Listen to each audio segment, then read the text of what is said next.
لا إله إلا الله بتانا السببو دستور من الله قرآن ينقبو እንዲህ መዋደዱን የመቀራረቡን ወንድም ለወንድሙ የመተሳሰቡን በእስላም ስነ ምግባር ተላብሶ የተዋቡ ላኢላሃ ኢላላህ ነበረ ሰበቡ የቀደምት ሙእሚኖች ሰሩት በአግባቡ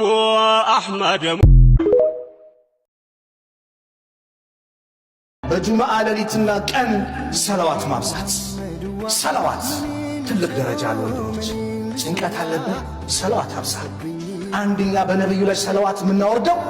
አላህ በእኛ ላይ 10 ነው የሚያወርደው ሱብሃንአላህ ስስታም ማለት አለው አላህ መልእክተኛ ስስታም በኺል ማለት እኔ እሱ ዘንድ ስሜ ተነስቶ ሳለ በእኔ ላይ ሰላዋት ያላወረደ